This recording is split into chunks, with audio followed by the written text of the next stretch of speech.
All right, man. Let's talk about Shakur Stevenson. All right. Oh boy, Mason. Hey, what's up, Mason? All right. Shakur exposed to Gervonta Tank Davis. Now I seen Bushido post this, so shout out to Bushido Boxing. Um, so I mean, obviously, it's something that he doing. Now, a lot of people was blaming Floyd Mayweather. Now, this still could have been Floyd Mayweather, Al Hammond plan, but this is the PBC mantra. This is what PBC is built on. Now I can see if they were saying, you know what, we're not gonna fight no other promotional competition. All right. We're gonna just make the tough in-house fights and keep the fans happy that way. At this point, even at that point, okay, I respect it. That's the entire UFC model. The best is gonna fight the best. PBC can have all their rankings, they can have their own belt, and it wouldn't make a difference, as far as to the fans, as long as the best is fighting the best. All right, it wouldn't make no difference. So, but you see what Shakur say. He says, "If this you, I'm the same little ninja who got you back on track right before you became world champion. You forgot. Bet your punks, but won't tell the public how you told me out your own mouth. You not taking no hard fights. You just gonna fight bums and make hella money for it. So, at the end of the day, that's the PBC way." They sat down with Gervonta Davis and they, put out the mission statement. When they put out the contracts or whatever, or before he signed the contracts, this is what Floyd was saying. This is what Al Hammond was saying. This is how premier boxing champion fighters, this is how they move. Tell me I'm lying. This is how they move. This is how they move. This is their mission statement.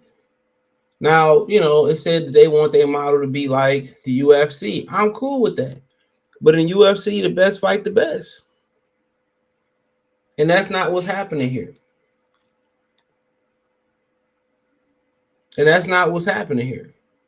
The best ain't fighting the best. Right? And by him saying that, people saw he filed for that, but a lot of people didn't know the entire exchange. They didn't delete it. They didn't delete so many of this type of stuff and all that. They didn't delete so many, just so many, just different things. So, Gervonta was asked about, if you didn't know the backstory on the Rising podcast, Rizin, I believe they're on YouTube too. Shout out to them. They're from the area, from Baltimore. Shout out to Baltimore. And somebody asked him about Gervonta Davis fighting, Haney Shakur, I guess. And he basically said that he beat them all in sparring and they ain't shit. This, that, and third. Shakur Stevenson, not wanting to hold his breath, hit back instantly. He believed in his skills. He's openly talked about how Tank wouldn't fight him, and that ain't what they want to do. I mean, even, Floyd Mayweather, when he was training kind of Devin Haney and Tank kind of mad, he was his promoter, but he helped Devin. You got to understand, Devin grew up training with his uncles and his father. He grew up training with Floyd Mayweather. So Floyd said they ain't going to never fight. You know what I'm saying? And I guess Tank took that personal. Well, I keep training him to beat Tank. I mean, shit, he was around before you was around, right? And at the end of the day, I feel him. If you feel some type of way, a lot of people, jealousy is a natural feeling, or whatever you feel is natural. Conscience is a natural feeling. Pain is a natural feeling. Happiness is a natural feeling. You know what I'm saying? But sometimes you got to ignore those natural feelings sometimes, even the best of the natural feelings. A lot of people, the conscience holds a lot of people back from being great. Everybody just look at the great side of having a conscience. Like, man, you know what? I can't do that. You know what I'm saying? Oh, why are you doing this? You know what I'm saying? But sometimes you got to dare to be great. And sometimes you got to know your conscience. Sometimes you can be happy with somebody. You can love somebody. Happiness blinding you to their true, feelings about you. I mean, you could be with a gang of friends. Y'all crack jokes all day. You like, man, yeah, we good. We solid. Y'all, you happy seeing them every day. It's happy walking to the bus stop, going to work. But as soon as you go, they talking behind your back. Some of them subtle little jabs they throwing, little jokes they throwing is a lot of times it's jealousy. So happiness can blind you that way too. So I mean, it's a double-edged sword. You could be too much of a good thing, too much of a bad thing. You got to have a balance, and nobody has the perfect balance. So just looking at this, I mean, we'll see. He said he'd fight Devin Haney, but he ain't turn around and say he's gonna fight Shakur Stevenson either. He said he'd go right after Devin Haney after this. But if he ain't gonna fight nobody, we already know that. That's how he moving. That ain't no mystery. That's exactly how he moving. That's no mystery. There's no mystery, bro. It's not a mystery. We know what he about. And that's what PBC about. It's fighting low risk fights and stacking money and getting money from these television companies and from these sponsors. It's not about legacy. It's not about fighting the best. You know what I'm saying? It's not about the betterment of the company. It's about finessing the fans, finessing the sponsors, finessing the investors, finessing the television companies. That's what it's about. That's what it's about. That's what it's about. And Bob Arum learned that a while ago. Is that you need Al Heyman. You need, Eddie Hearn. You need to work with these guys to make the biggest and the best fights. You can have a whole board, but it's always going to be somebody that another promotional company build up lesser or equal or better than the fighters you fought that the fans want to see. Everybody have to work together to make these TV days stretch to grow the sport. And Al Heyman is where Bob Arum was before he came to Top Rank. I mean, ESPN. That's where he at with it. That's exactly where he at in his career at this point. That's where he at. Straight up and down. But that's what PBC is. Less reward, less risk, big reward. And if it was that easy, everybody in the world would be using that business model. I say it again, if it was that easy, everybody in this world will be using that business model. Everybody in the world be using it. But that's what it's about. It's about that for every fighter. And they go around acting like they top shotter.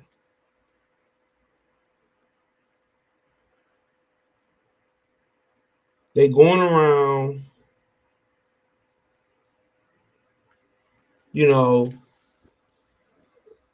acting like they the shit, but everybody and then had that conversation with Al Heyman, and everybody know that this is the mission statement. No matter how funny the money is, this is what he believed in. And this is what got Floyd to the top. They feel less risk, less risk, big rewards. We wasn't fighting no other top black fighters. It's too much of a risk.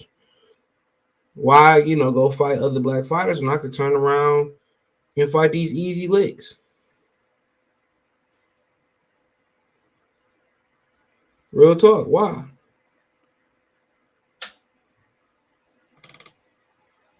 Why?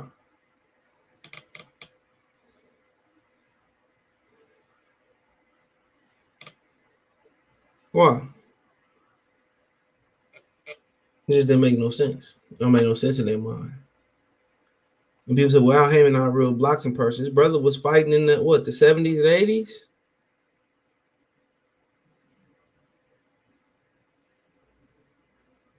All right.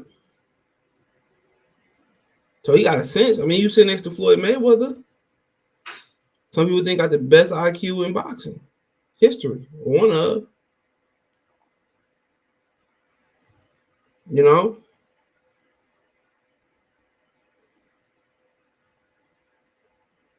So, come on. That can't be an excuse. But this is what every PBC fighter, this is what their mission statement is. This is how it's probably explained and broken down to every fighter. This is how it's explained and probably broken down to every fighter. And they go out here and they beating their chest like King Kong to the media. They beating their chest to the vloggers, to the Kevin Iolis, the old print media. They beating their chest like they really, really want it, but they know Al Heyman got them on a short leash with a tight ass collar. You know, and if you about, you know, legacy and a good balance between legacy and money, because we've seen legacy equal money way past your boxing career. Look at Mike Tyson. Look at Muhammad Ali. His legacy was able to retire comfortably. It wasn't the funds he made off boxing. Mike Tyson, he lost all the money he made in boxing, but his forever, you know, that forever glow he had, you know, his boxing career, being a badass dude and then having a great personality, he was able to get his money back. And PBC fighters won't have that opportunity, it don't look like, because they're not even fighting the best versus the best on their side of the street. You know what I'm saying? They stringing shit out. They selling fighters to other people on the other side of the streets. When it's financially benefit them, they losing, then coming back, making the fights that the fans want to see. Come on. Still interesting, but guess what? You lost some money. But this is what they about. Errol Spence know this. Deontay Wilder know this. Al Heyman did not want Deontay Wilder going back in there with Tyson Fury. If they knew Tyson Fury wasn't going to be a sweet lick, then guess what? They would have never fought him. Come on. Keith Thurman was begging to fight guys for years. Y'all know why Keith acted the way he act? You know, he's begging to fight guys that was affiliated and not affiliated with PBC with years. You know, signed or not signed to PBC, fuck affiliated. Whether it was the Manny Pacquiao, whether it was, Amir Khan that was over there, whether it was Marcos Madonna who pulled out of him before they fight, whether it was Paulo Malignaggi saying he was knocking on Broner's door and Broner went to answer the door, and Al Heyman delivered him nothing. You got to remember, when Sean had the IBF, they said Keith had to wait his turn. When Keith got the regular WBF, he gave Sean a shot. You know, he gave Danny a shot. Him and Danny fought. Danny really wasn't around for all of that. So you could kind of say on the PBC clock, Danny fought him in a timely manner. But, you know, Keith Thurman couldn't buy a fight. He was doing the same shit Errol Spence doing. In the concourse of the arena, talking to the fans, in the casinos, talking to the fans, calling these dudes out, calling for it out for years. All that shit. Going up to catch weights, take on guys like Carlos Katana and guys like that. If you want to fight the best and attempt to be the best, PBC is not for you.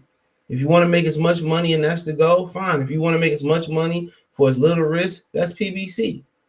This is why they fighters lose when they step up, because guess what? They trying to take the easy route to being champion, you know.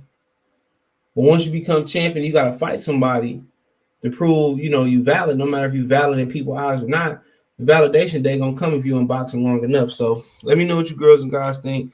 Thumbs up the video, share the video, subscribe to the channel, check out the Boxing News playlist. Thumbs up the video, share the video, subscribe to the channel. The subscribe button is the bell icon button.